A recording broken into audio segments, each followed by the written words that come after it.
the Oaks, a house in the country which I rented for the summer. As an author, I write tales of mystery and murder. But the things that happened in this house were far more fantastic than any story I've ever had published.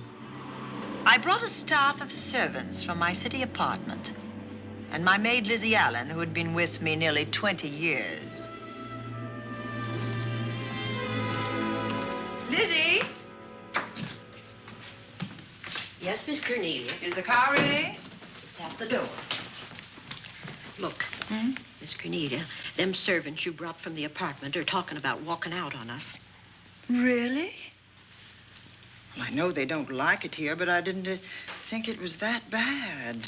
Well, they've been hearing things about the killer that the police call the Bat and the murders that he committed here this past winter. Now people are saying that he's back again. Well, how can they be sure of that? Has he committed another crime? No, not yet, but that ain't saying that he won't. Here's something else.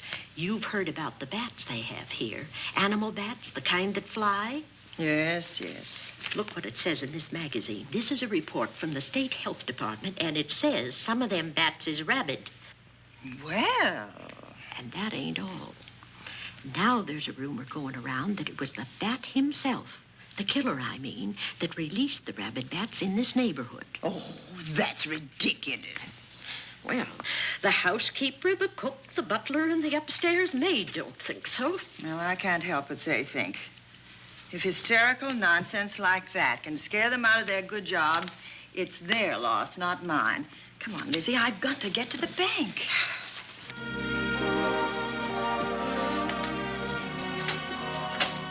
Drive directly to Zenith Bank, Warner. I'm afraid we'll have to hurry. It's near closing time. I'll get you there, Miss Van Gorder.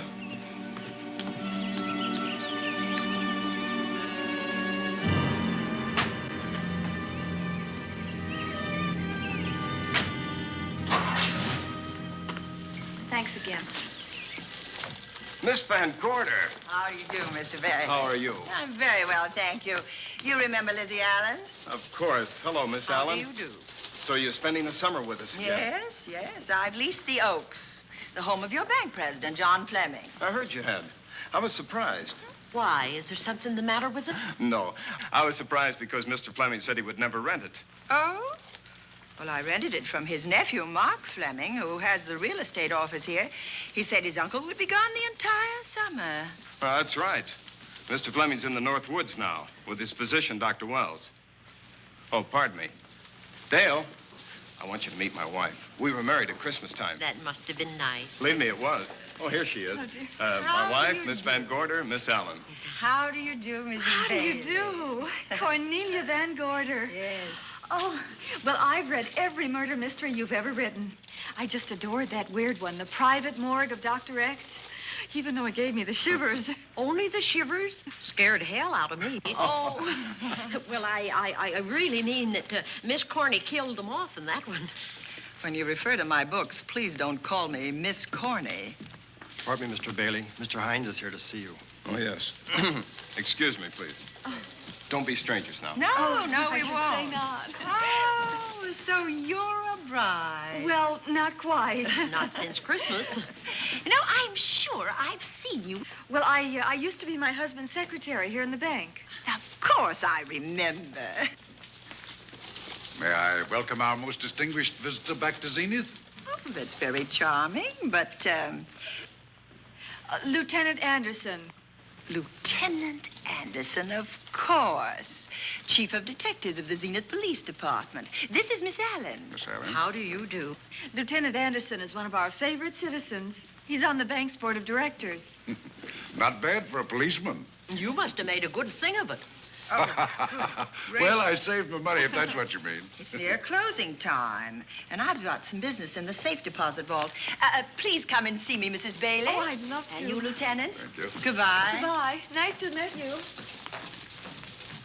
My, what a charming woman. She moved into the Oaks just the other day.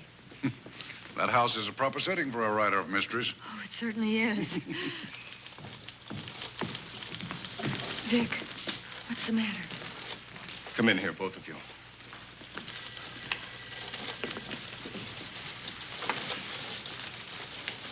Andy, we're in trouble.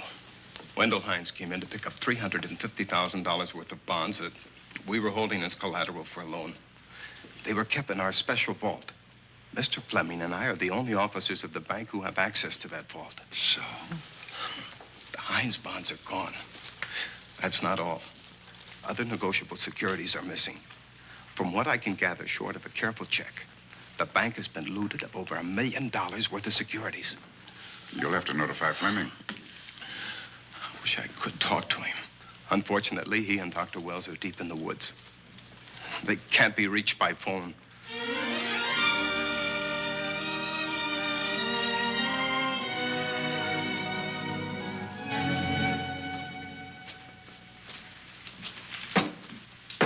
What is it?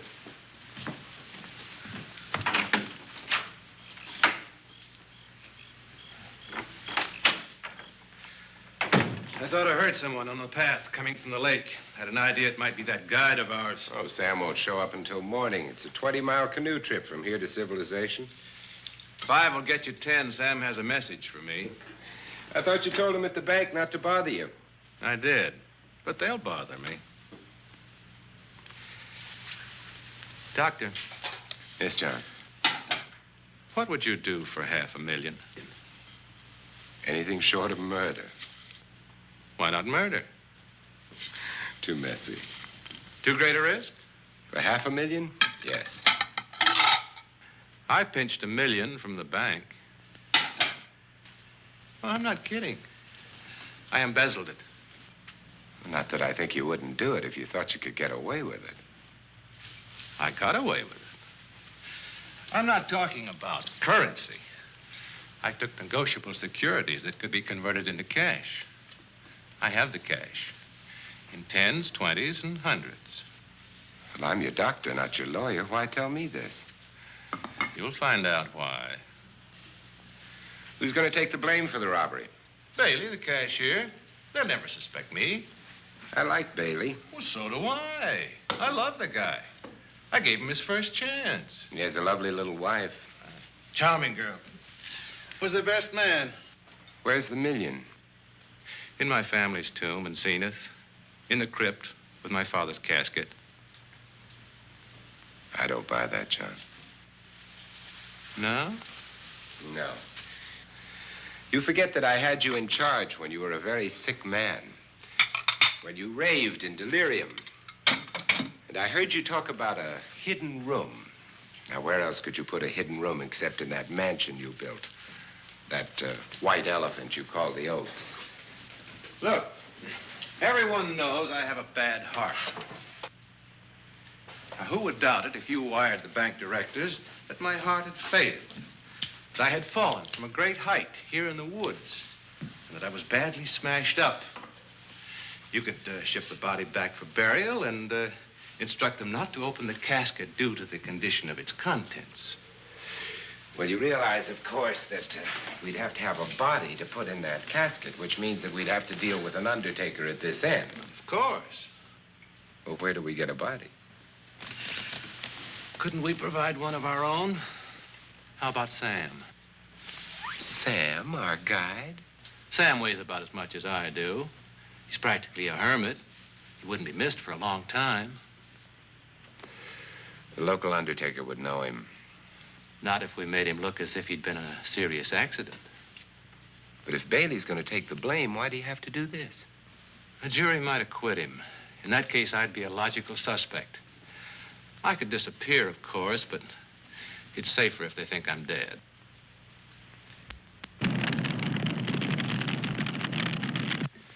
What if I don't go for this deal? In that case, it would be too bad. You mean you'd kill me? What else could I do? Now that I've told you about the $1 million, I'd say you were shot in a hunting accident. Now, look, Doctor, if you can find another body instead of Sam's, it's all right with me. There's $500,000 in it for you. I'll do my best. I smell smoke. So do I. What's that noise? Look, Doctor, the woods are on fire. coming this way. We've got to get out of here. Out the back way. We will. As soon as I provide that body we were talking about.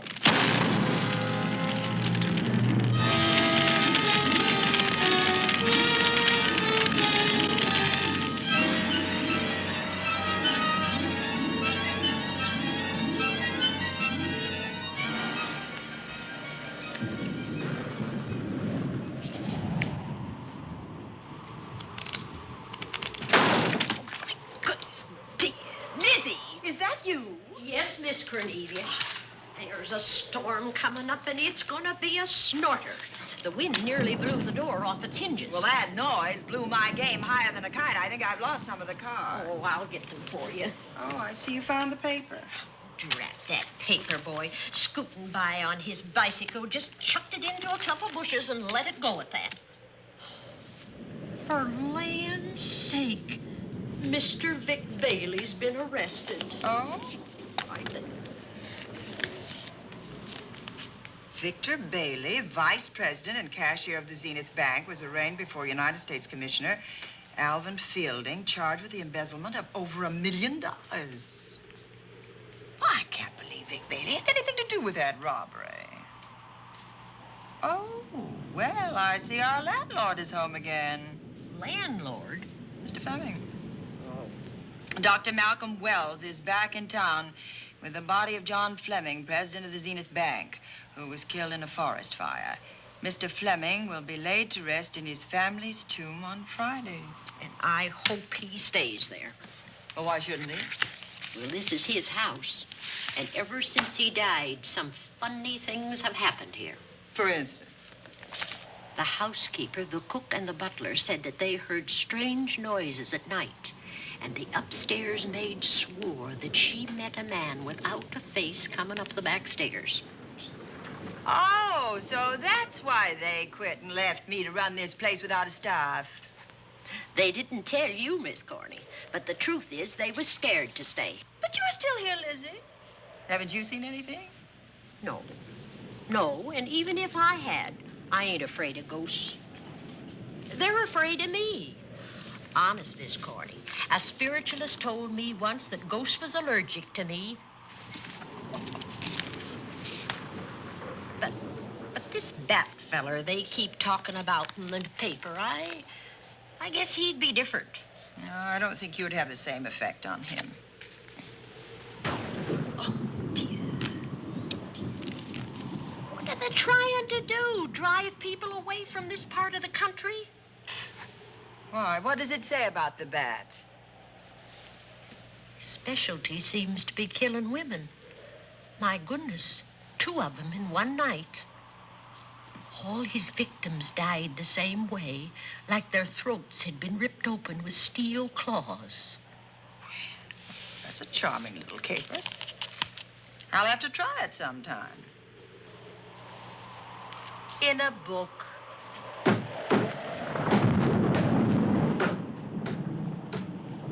That ain't nothing, just something bumping against the house.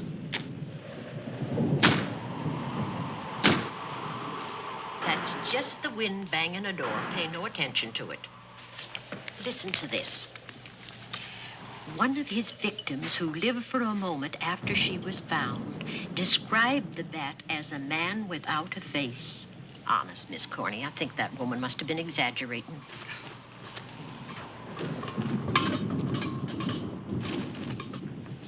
That's just that heavy tapestry at the top of the stairs. I know. I've heard it before on a windy night. But that sounds as if there was someone on the stairs. I know there isn't. At least there shouldn't be. There ain't.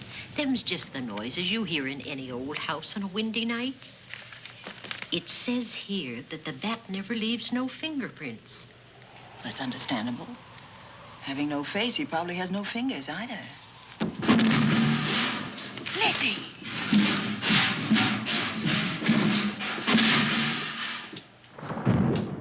And that, I suppose, is the cat dropping its dentures. No, I don't think so. But I think it's something should be looked into.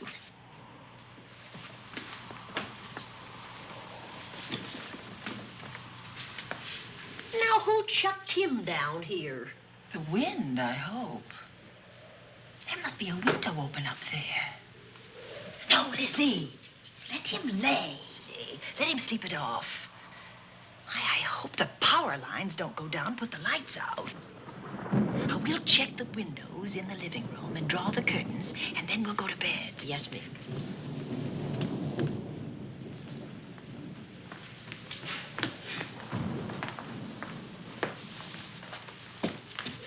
I won't be a minute.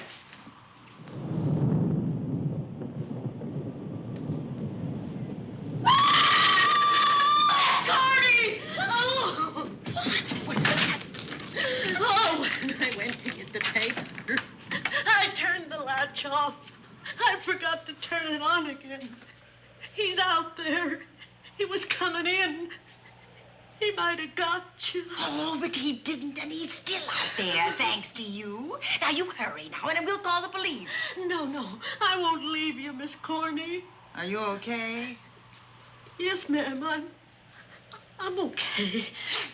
Okay.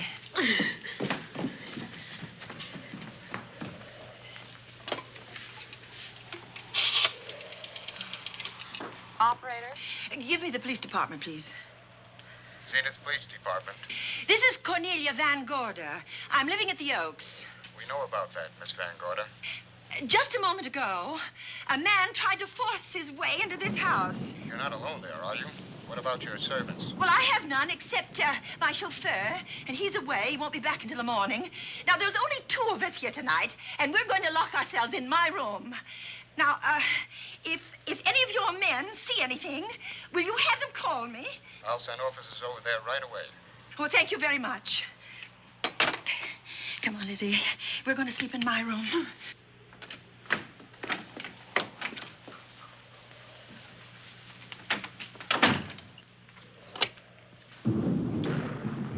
Well, nothing can get at us in this room now. I think this door seems good and solid. Like the door to a tomb.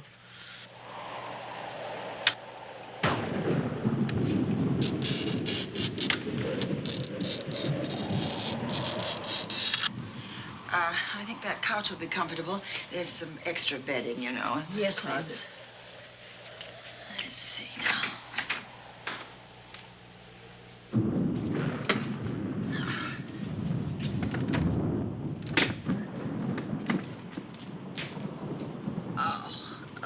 Huh?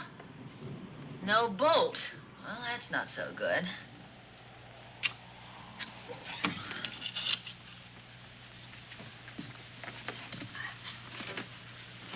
What's that for?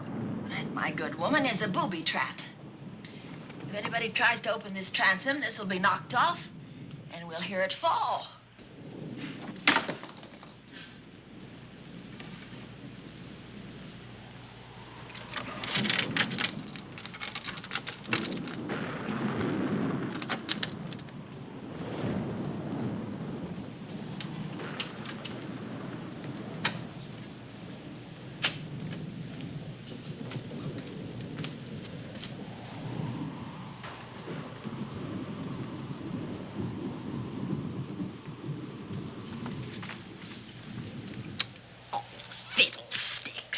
I forgot my night things, my robe, my gown, and my slippers. I'll go get them now. Now, wait a minute, Lizzie. I'll go with you. Now, don't you bother, Miss Cornelia. My room's just down the hall. Lizzie, I told you to wait. It's all right. I'll only be a second. Get in here. Get in here.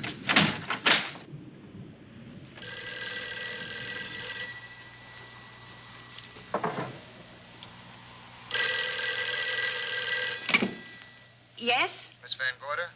Yes? Zenith Police Department. There's a police car just outside your house, and the officers in it have reported that there's no sign of a prowler anywhere on the grounds. Well, the man's inside now. He's in the hall, just outside my bedroom. Have your men break through the kitchen door and search this place from top to bottom. Okay, Miss Van Gorder. Sit tight. I will. I have a gun, and I know how to use it.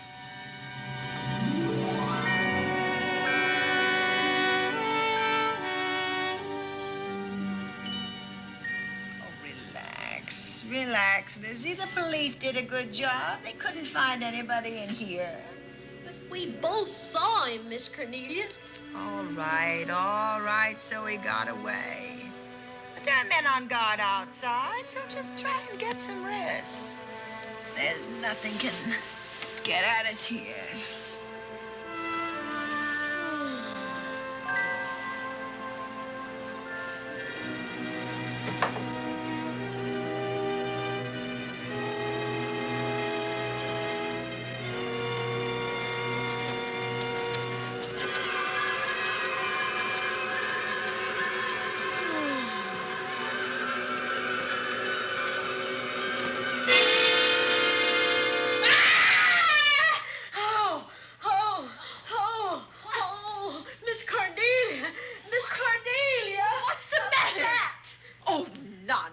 You've had a nightmare. Maybe I did. But there was a bat in it, and it bit me. And it flew in that closet. Oh, good gracious, Lizzie, you're right. Oh.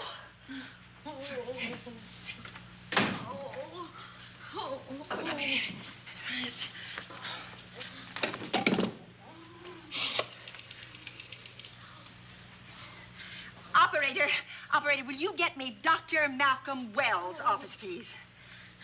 No, I don't know his number, and I have no phone book up here, but this is an emergency. Will you connect me with his office, please? Oh, dear, I'm going to get the rabies. Hello? Hello? Dr. Wells' office? This is a call service. Dr. Wells is out at the moment, but if you'll give me your name and number, I'll try to locate him. Well, this is Miss Van Gorder of the Oaks. My maid has just been bitten by a bat that may be rabid, and she must have treatment as soon as possible. And I was told that Dr. Wells was the nearest physician. I'll try to find him for you, and if I can't, I'll send you another doctor. Oh, well, thank you very much. Oh, he's out on a case. Oh, I hope it's not a delivery. A baby, I mean. They can be terribly complicated. It never bothered me none. Oh, Lizzie, you never had a baby. Of course I didn't. That's why they never bothered me. Oh, does it hurt, huh? Little.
Dr. Wells?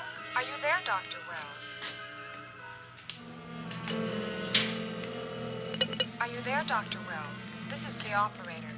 Your call service is on the wire. It's an emergency. This is Dr. Wells. This is your call service, Doctor. Oh, hello. I was just doing an experiment. I left the receiver off. That's what I thought, but I kept trying. Miss Van Gorder at the Oaks called and said that her maid had been bitten by a bat, and she's afraid it might be rabid. What? Oh, all right. Tell her I'll be right over there.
Who's there? Dr. Wells. Come in. Good evening. Oh, I'm so glad they found you, Doctor. Well, I reached my office shortly after you called. How is your maid? Is she in any pain? No, she doesn't seem to be. Did the bat get away? No, I believe it's still in my bedroom. Oh, good. I'll want to examine it. There you go, Miss Allen. Now you'll feel better? Doctor, have I got the rabies? Well, I can tell you better after I've examined the bat's brain under a microscope. That thing's got a brain? Oh, you'd be surprised. Well, where is it? I think the little darling is in that closet. Oh. You know, it's a pity you leased this house, Miss Van Gorder. Why a pity? Well, my dear lady, I don't want to alarm you, but... Oh, well, after tonight, nothing can alarm me. Yes, I understand. It must have been terrifying. So many unexplainable things have happened here. There's something about the place. Your servants must have sensed it when they walked out on you. An apprehension of disaster. Well, let's see. Aha! Yes. There he is. All right, now. Take it easy. Nobody's going to hurt you. Quiet now. Quiet.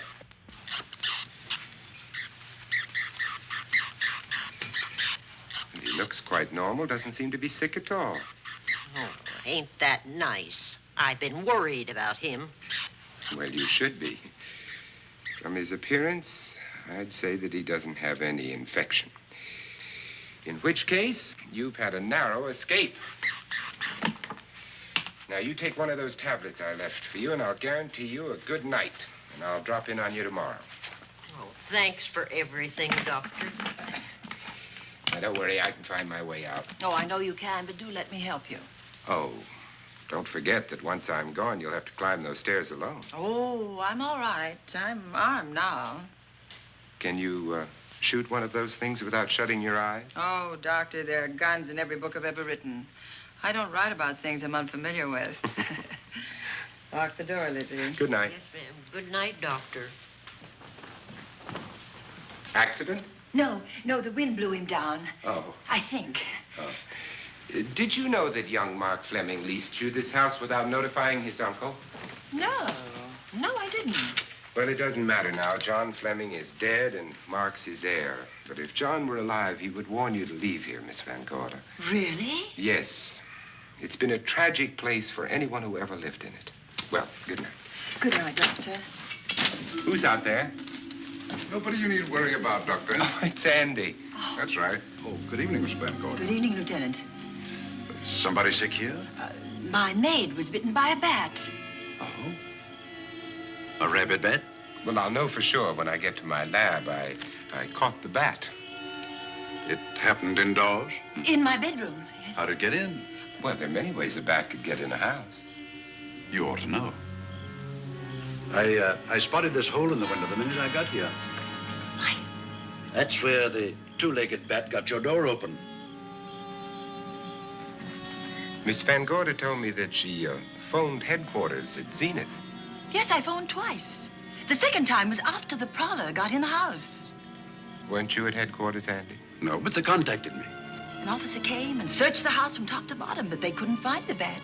You better have this window fixed tomorrow. Oh, yes, I certainly shall. Yes, and I'd better be going. I'm due in surgery at 8 o'clock in the morning. Good night. Good night, Doctor. There will be a man patrolling the grounds all night, Miss Van Gorder. Oh, thank you. And nobody inside, Andy? Why should there be? Well, how do you know but what the bat is hiding somewhere in the house? I'm quite sure he isn't in the house, Doctor. Not now. Good night. Good night.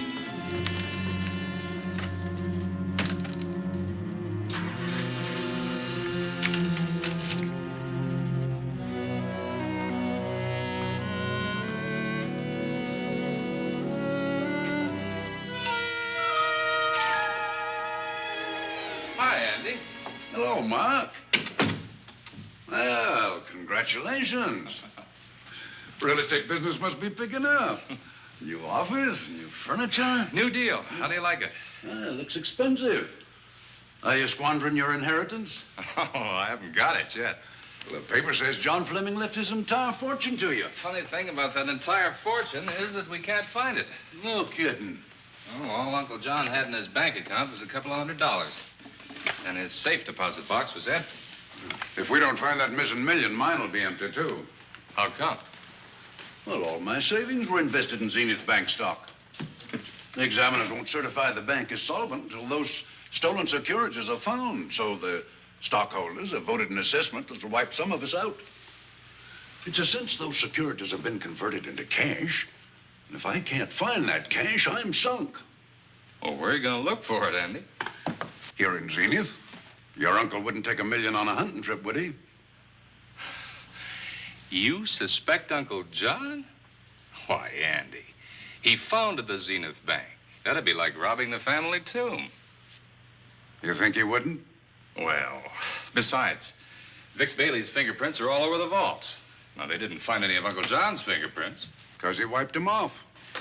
Can the defense prove that? They'll try to. Judy Hollander, Bailey's secretary, is a defense witness. And they believe her testimony will have a powerful effect on the jury. Oh, well, she has a powerful effect on me. Judy's a doll. Here's the book you mentioned, Judy. Your newest one. Yes, it's just been published. You can have that copy if you wish. Oh, it's a first edition and you've signed it. Yes, of course.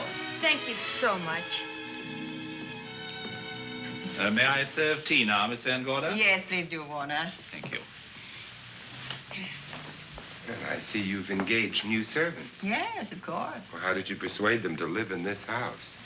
Well, Jane Patterson, my new housekeeper, knows this house better than you do, Doctor. Oh? She worked for John Fleming. And Warner was my chauffeur. Chauffeur turned butler? Yes, it's incredible. He can play any part at a moment's notice. Did you get a plumber, Warner? No, we can't get a plumber for 3 days, madam. What about that leaking pipe? The basement will be flooded in 3 days. The pipe is no longer leaking. You mean it's dried up of its own accord? No, not quite. I packed the elbow where the water was coming out. Packed the elbow? Thank you, madam. Now, there's a character. How long did you say that he worked for you as chauffeur? About 3 months. Well, I hope he doesn't have a police record. My dear Dale, it may interest you to know that the last night of his life, John Fleming told me that he loved your husband like a son. If Fleming were alive today, he would be fighting to prove Vic's innocence.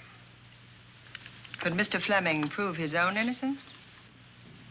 Miss Van Gorder, can there be any doubt about it? There will be when Miss Hollander testifies at Vic's trial. Oh? You know something that we haven't heard yet, Judy? Something I saw with my own eyes. She's not permitted to say what it was. My dear girl, I wouldn't think of asking her. But let's assume for a moment that Fleming did steal the $1 million. Now, what would he do about it? Where is it? Hidden someplace where he could lay his hands on it without getting caught in the act. Now, if I was writing this, instead of living in the middle of it, I'd hide it right here in this spooky old house. Under a loose floorboard or up a chimney? If Mr. Fleming had the nerve to steal $1 million, he'd make his plans well in advance. I'd say he'd prepare a place to hide it. Possibly when this house was being built. Now, I rented this place from Mark Fleming, his nephew. I wonder if he'd have the floor plans. I'll ask him.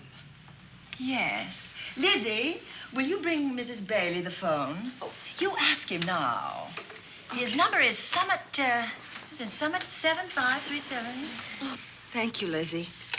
Summit 7537. Not bad, eh, Andy? That means new business. Now, you see, somebody wants to buy a house.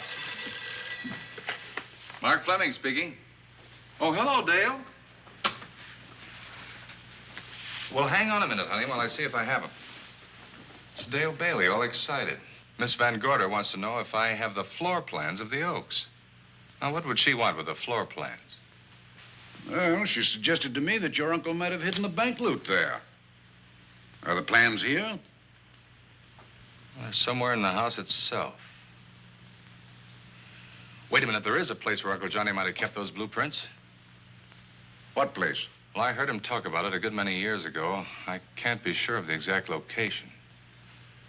Anyway, I don't think the old boy had the guts to steal $1 million.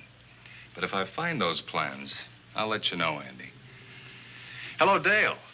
Look, honey, I haven't seen those plans since I was a kid, but I'll come over tonight and maybe we can find them. Thank you, Mark. We'll expect you. He seems to think they're here in the house somewhere. He's coming over tonight. Well, that's good. Dale and Judy are my house guests for the weekend. Would you like to have dinner with us tonight? Oh, no, thank you. I couldn't. I still have a few calls to make. You know, if Judy's testimony is going to clear Vic Bailey and implicate John Fleming, others may get the idea that there's buried treasure in this house. Don't even mention your testimony until you're actually on the stand. Oh, I won't. That's a smart girl, Judy, and a very lovely girl. Well, good afternoon, ladies. Goodbye, Doctor. Dr. Wilbur. Come on, girls, let's go.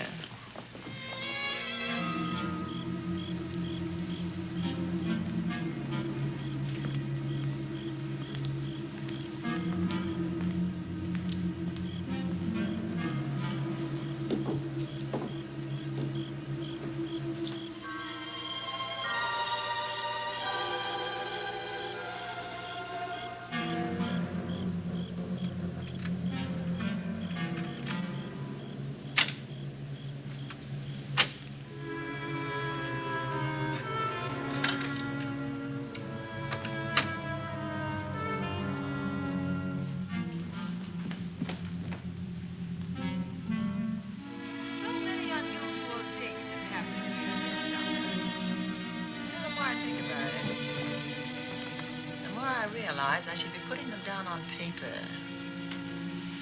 Weren't you your husband's secretary, Dale? Yes, I was. Do you take shorthand? Mm-hmm. Well, my dear, if you'd like to have your mind occupied, I want you to work with me while I write the story of this fantastic criminal, the Bat.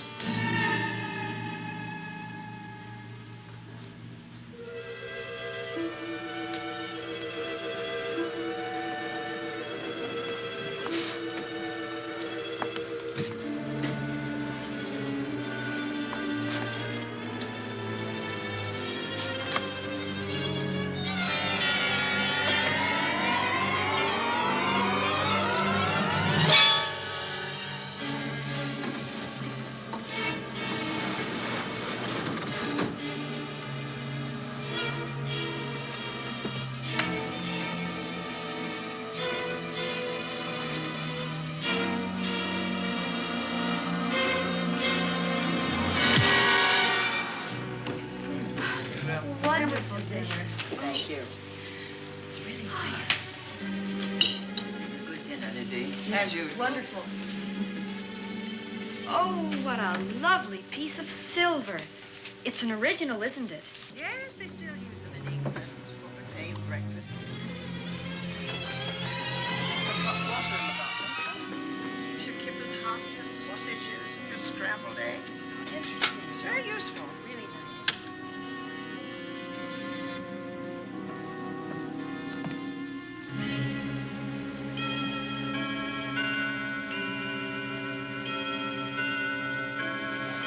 Clock hasn't struck the hour in the last 10 years, if I'm to believe what Mark Fleming told me. Why is it angled away from the wall like that? I don't know. Somebody must have moved it. Lizzie, very likely when she was dusting. Wait a minute. Did you know there's a door in this paneling? No, I didn't. Oh, my gracious, so there is. Maybe it opens to a secret passage. Oh, certainly to a secret something. Who knows, girls? We'll be about to stumble on that missing million. Oh, this is... Oh. There's a panel. There must be some gimmick to it. There always is. Yes, it moves. It moves. It moves. Oh.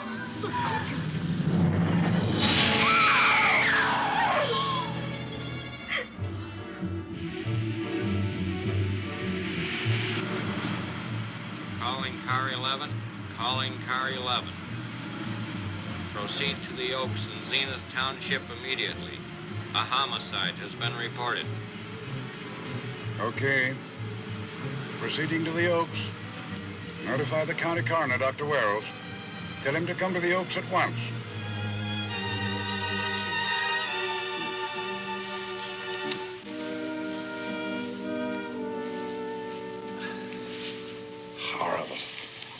If his throat has been torn by some creature with fangs or claws.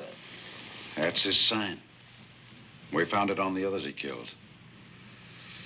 I'd hoped those reports that he was up to his old tricks again were pure imagination, but apparently they're based on fact. He's come back. Back to the scene of his kills. Yes, that's who I mean. That's who did this. The bat. Who found Mark? We all did. And his Dale and Judy and I. Lizzie was in the dining room. This is my new housekeeper, Jane Patterson. You know, she worked for John Fleming. I know her. Where were you, Mrs. Patterson? In the kitchen, cleaning up. I cooked the dinner tonight. Did you know that the secret closet was here? No. It was behind the grandfather's clock. Well, it was I who found it, really. Noticed the clock had been moved and the door wasn't quite closed. I'll get it.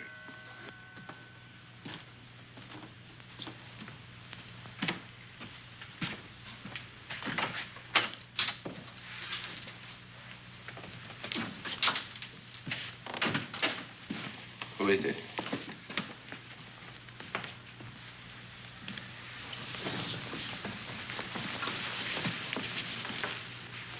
Mark Fleming.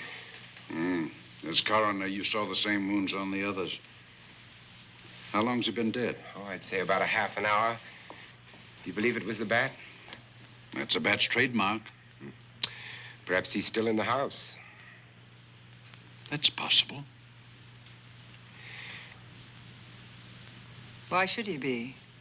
Because he's looking for something, and like you, he believes it's here. And he's a persistent killer. I would advise you to get out of this house as quickly as possible, notwithstanding our expert police protection. Have you called the morgue?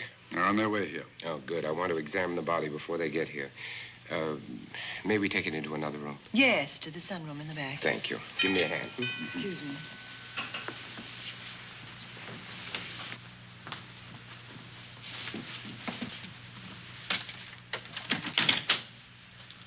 Oh, Warner, where have you been? Well, madam, has it been an accident? There's been a murder. Mark Fleming, the young man from whom I leased this place, was killed here tonight. They know who did it? Well, they believe it was the bat.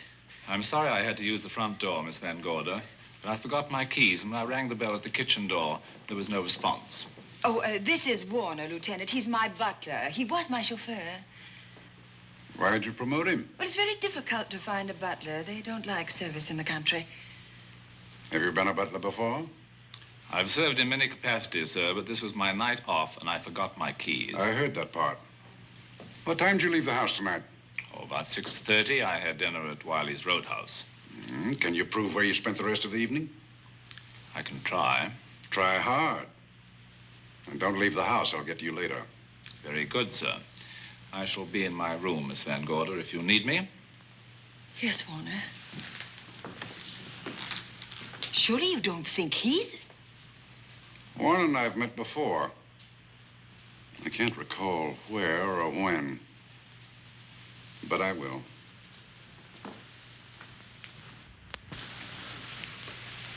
There'll be a crew here shortly from headquarters, dusting for fingerprints, taking photographs. But in the meantime, Mrs. Patterson, you aren't leaving the house tonight, are you? No, Lieutenant. Don't. I'll talk to you in the morning. Good night. Good night, sir. Good night, Miss Van Gorder. Dale, I was with Mark Fleming this afternoon when you talked to him about the floor plans of this house.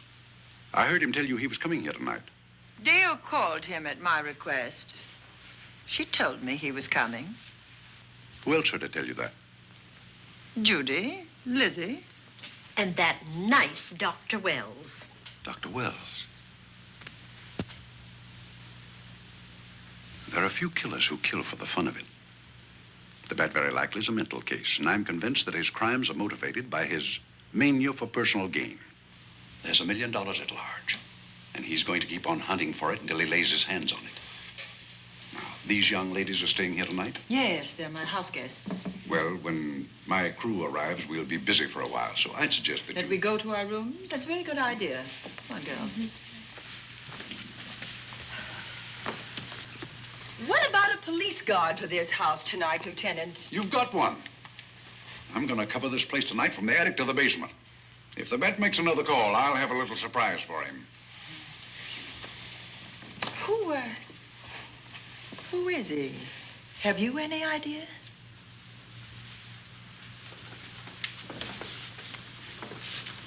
He could be anybody. So far, there are clues to his identity, but nothing we could take before a jury. I'm afraid we must look higher than the criminal world. He may be a merchant, lawyer, doctor, scientist, one of the pillars of his community. Ladies, lock your doors tonight. Stay behind them. I promise you you'll be safe. Good night. Good night, Lieutenant. Good night.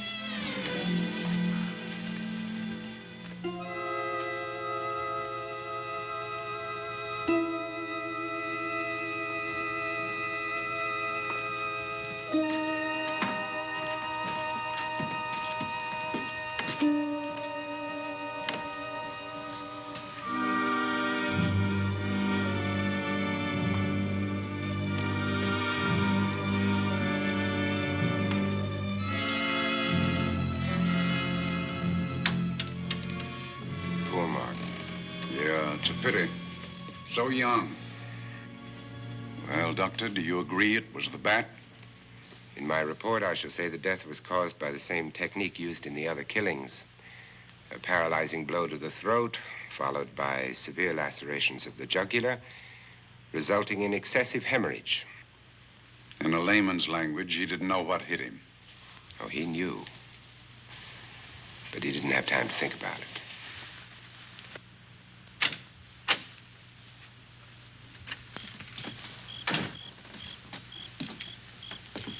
Staying here tonight, Andy?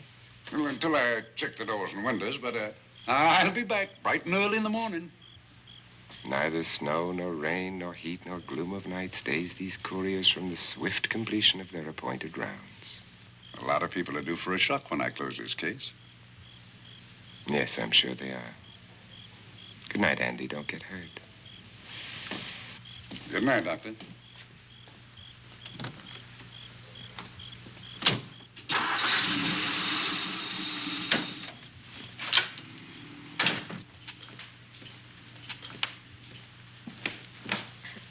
You know, I think we'd better let you get some sleep. Oh, well, Lizzie and I share this room for mutual protection.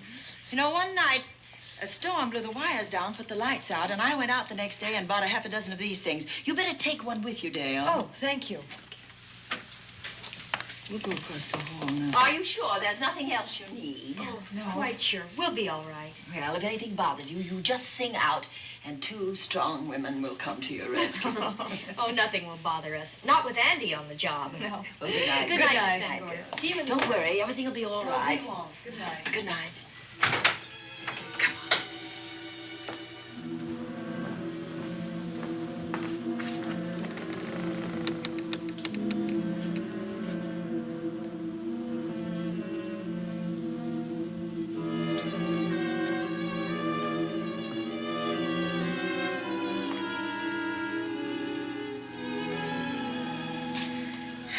I don't think I'll sleep tonight.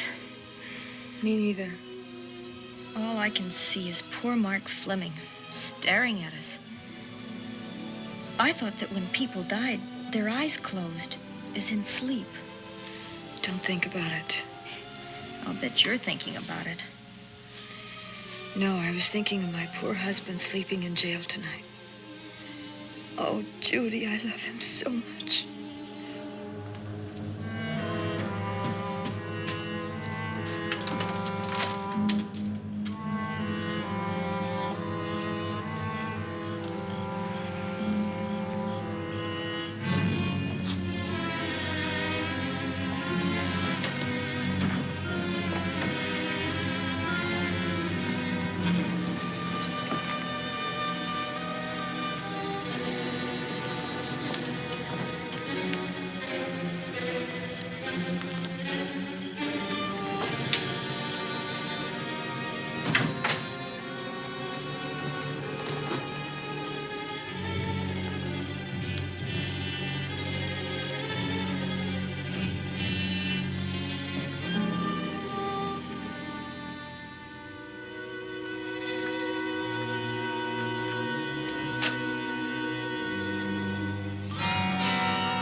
I don't know. I kind of fell half asleep.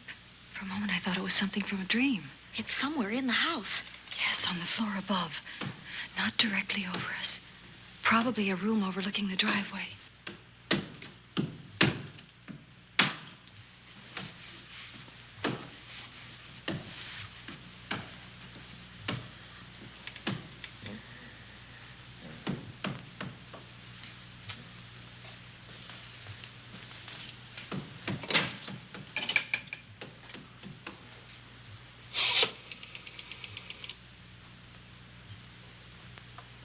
Should we call Miss Van Gorder? She'll hear it. How can she help but hear it? Oh, besides, we don't want her to think we're a couple of hysterical women. Well, I'm about to become one. Oh, I've had it for one night. Dale, you're not going out in that hall. I want to know what's happening up there. But Lieutenant Anderson said if we stayed behind our locked doors, we'd be safe. Vic isn't safe locked up in that jail. Suppose that stolen money is in this house. Mark Fleming seemed to think it was. Maybe that's what somebody's looking for. Oh, for heaven's sake, don't you hear that awful noise up there? Now, Lizzie, you've just got to stay awake. The house phone and the outside phone wires have been cut, and we can't get help. Where's that policeman? Oh, I don't know. Something must have happened to him. Now, go on. Get on your robe. Oh, Dale, please don't go up there. I've got to. Think what it could mean to Vic. Now, you stay here. Oh, no. If you go, I go.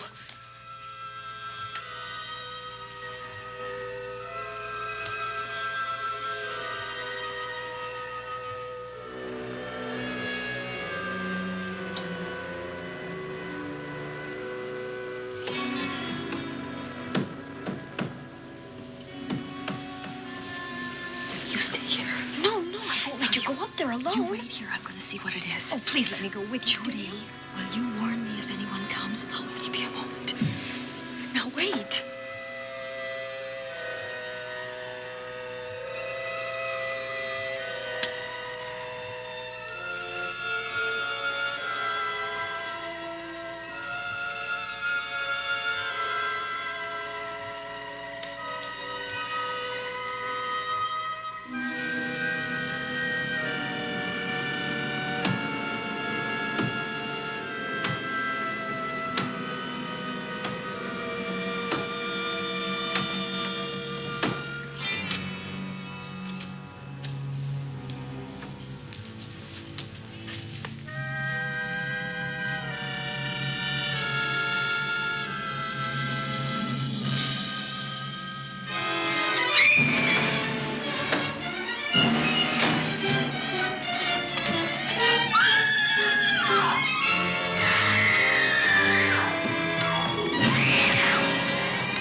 Give her to me. I'll look after her.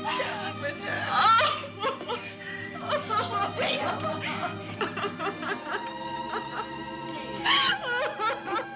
Poor baby.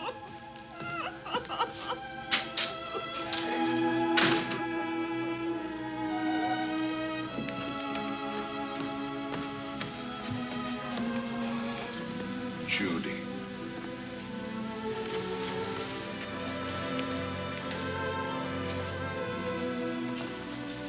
The bat. Yes, the bat. He caught her at the head of the stairs. We saw him rushing down the stairs as we came out of the room. I hurled that after him. I hit him, I believe. I'm going to cover this place from attic to basement, you said. Well, what were you covering when that poor child was murdered? Where were you? I saw a man outside in the grounds. I went out there and hunted him. I heard him in among the trees, and so I followed the sound of him as far as the brook down near the back road. And then I lost him. I'd rather give my own life than have this happen to Judy. But I told you to stay in your rooms and lock your doors and stay there. What was she doing at the head of those stairs? That was my fault. They heard a strange noise. Heavy pounding in one of the rooms on the 3rd floor. We all heard it. I wanted to see what it was. Judy, I wish she wouldn't let me go out by myself. I made her stay on the balcony. What about your new butler? Oh, well, he's in his room, I suppose. Oh, Mrs. Patterson. Oh, yes. Did you know what happened here? No, sir, but I heard the screams. I went to call Warner. We have rooms on the same floor, but he wasn't in his room. His bed hasn't been slept in. If Mrs. Patterson heard the screams, Warner could certainly hear them. You're quite right, sir. I heard them. Oh, you did? And where were you? Outside in the grounds. Miss Holland has been murdered. No. Oh, so you're surprised. Shocked. Well, I've seen better performances.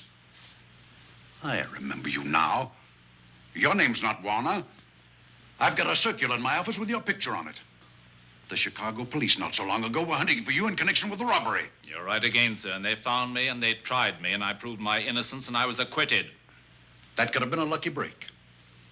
Where were you when this child was killed? I told you before, sir. Outside. What were you doing there? I was following you. I saw you leaving the house, and it seemed that you were hunting someone. I thought you might need some help. Oh, yes, sir. I followed your flashlight down through the trees. Then it disappeared. And then suddenly, as I was staring out into the darkness, I was struck by something on the back of the head. The next thing I knew, I was lying on the ground. I realized I'd been knocked out. I wish you had been knocked out. But then we'd have found you with your mask still on your face. You were hit here in this house with this poker as you were rushing down those stairs after that child was killed. Oh, no, sir. You can't pin this on me. I'm not the bat. I've never killed. I couldn't kill. I won't take the rap for this.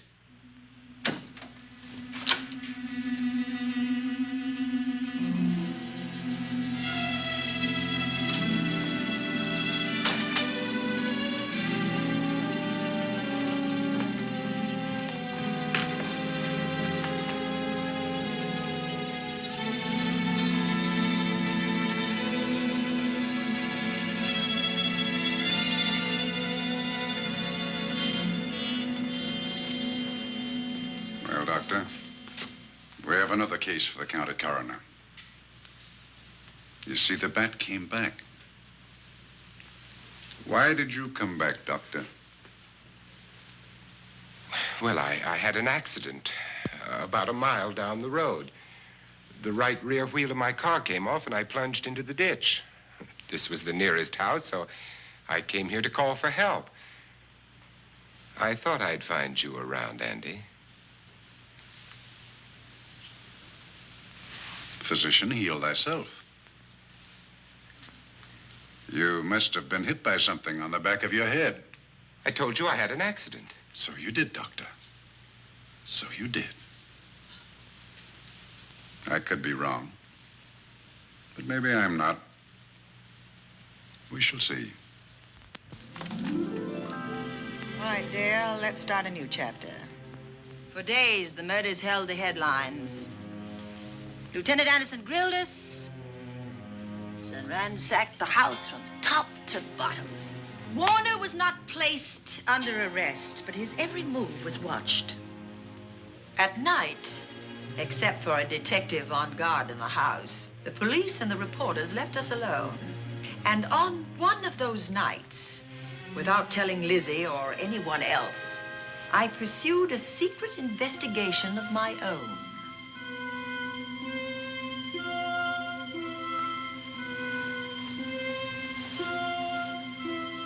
It was in an empty room on the 3rd floor where we kept our trunks and other things.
Put him up, Pat.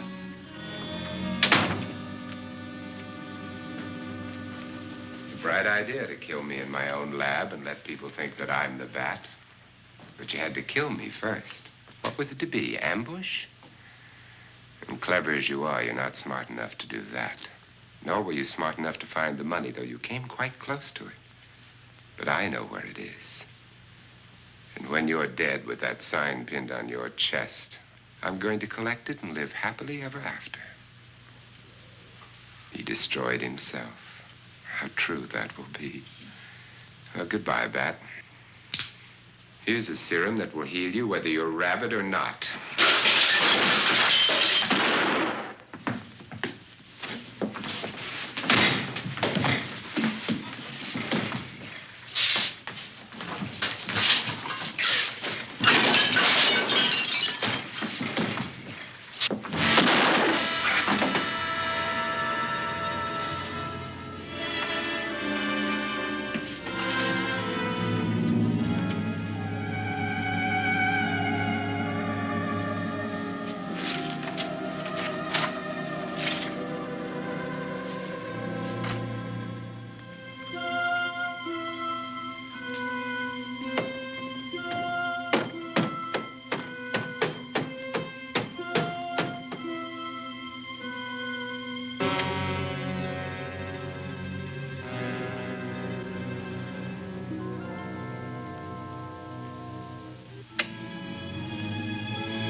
Something's wrong. Something's wrong.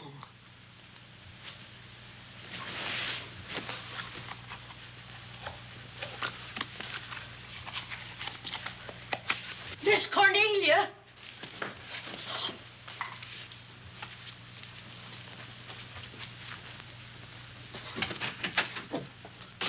Miss Cornelia.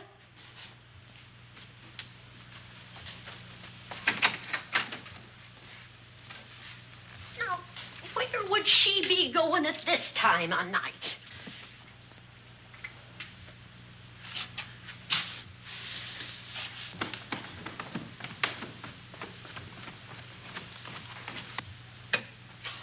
Well, land's sake.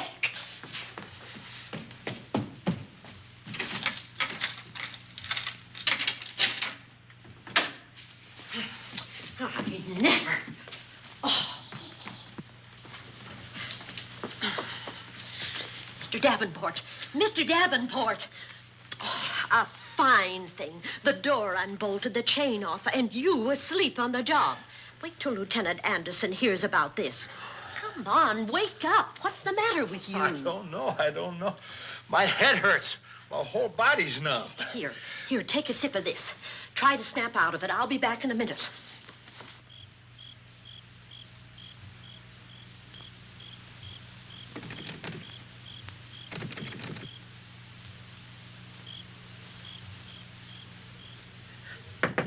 Hurry, will you? It's Lizzie.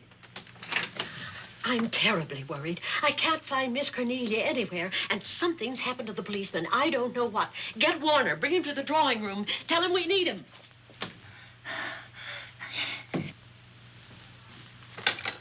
Are you all right now? Yeah, I'll be all right in a minute.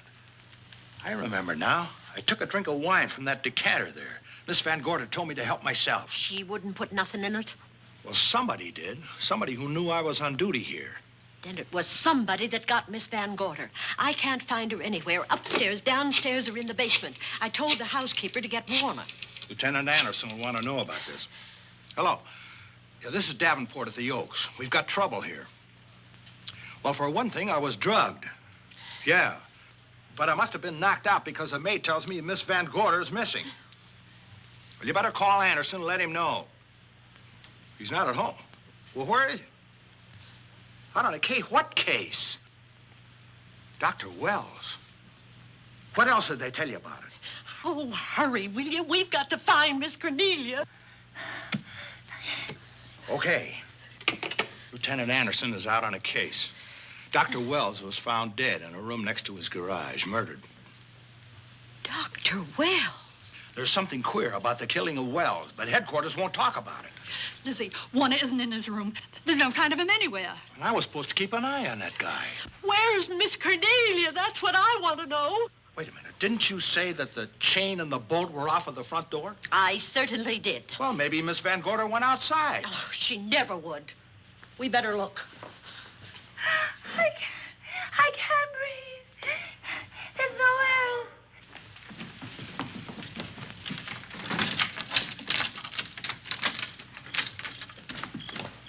Miss Cornelia. Oh, Miss Van Miss Gorder. Cornelia. Miss Cornelia. Miss Van Gorder. Look.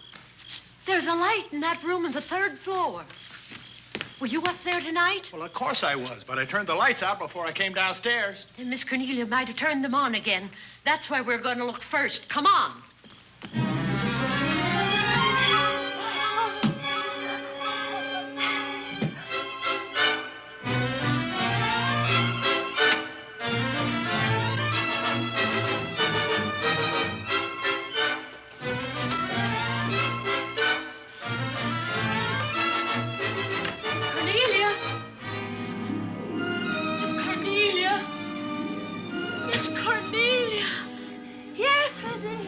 I'm here. Right here. Come to the mantelpiece. Here we are, Miss Van Gorder. What do we do now? Over the mantel, there are 5 panels. Strike it with your hand.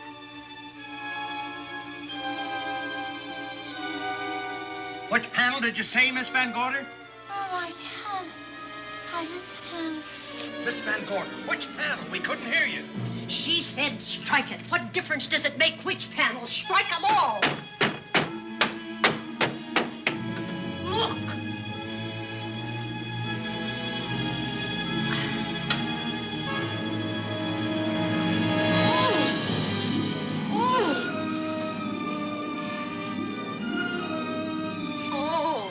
It's all right now.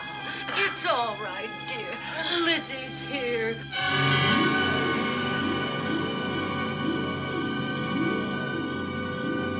Feeling better? Yes, much better. We'll take you to your room. Oh, no, you won't. I'm going to stay right here. I'm quite all right. Oh, how blessed it is to breathe without an effort. You know, no one knows how sweet the air can taste until someone shuts it off for a moment. That room is just like a box. When the mantelpiece closed, it seemed like all the air was drawn out of it. Look, there it goes again. Let it close. I can open it from in here. There's a control panel behind this blueprint. Electric motor under the trap door here. Once the door is open, you can keep it that way. I believe that the fireplace in this other room opens the same way. And it does. I tried to find this, but I couldn't find it. Yeah, it's back at this blueprint here. Well, it's quite a setup. Too bad we can't open that safe in the same way. Take an expert to crack this box or a shot of nitro. Oh, maybe that's what the bat had in mind. Could be. Seems he's on the prowl tonight. Miss Van Gorder, Warner has disappeared. And Dr. Wells has been murdered. Dr. Wells? Lieutenant Anderson's on that case right now. Well, does he know what happened here tonight? They got word to him. He'll be here any minute.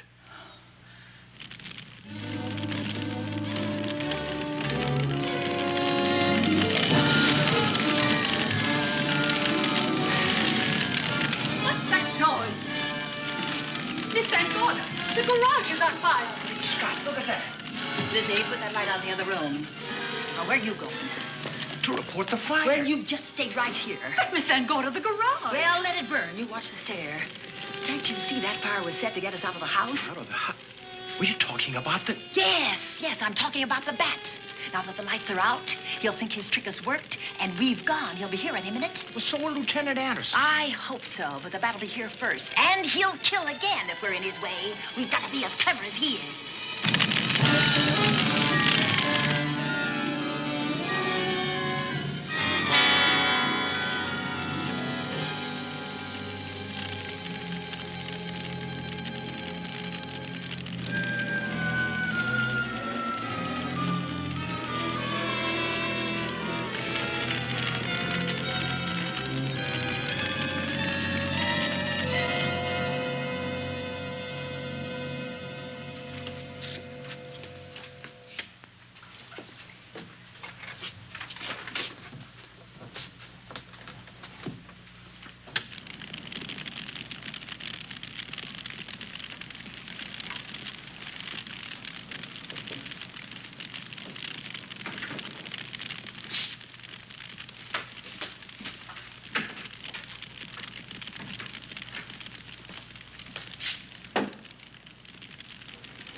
You'll be safer downstairs. I'll take care of you. Well, the others can go, but I'm going to stay right here.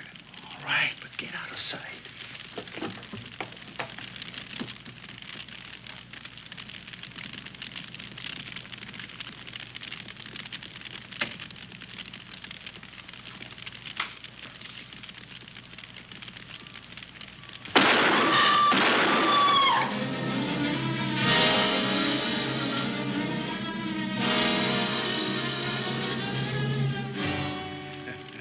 Let's face it, ladies, and get it over with.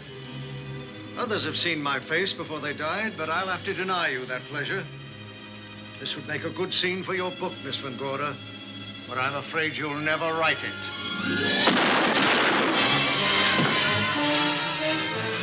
That is Warner. I could tell. You misjudged me, Miss Ellen. Warner! I don't like being a murder suspect, Miss Van Gorder. I was headed for a plane, but halfway to the airport, I changed my mind and came back.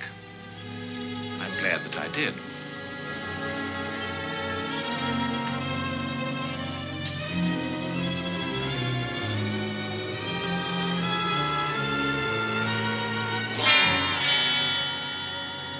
Why, it's Lieutenant Anderson.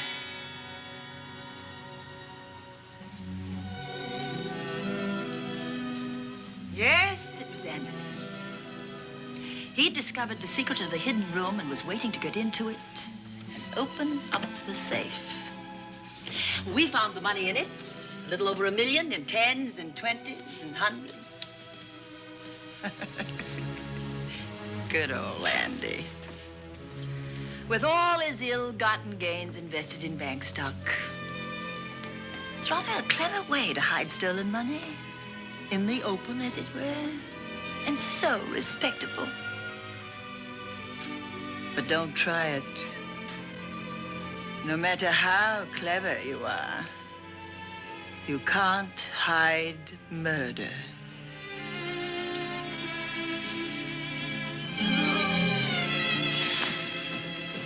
Well, that's it, Dale. That's the end.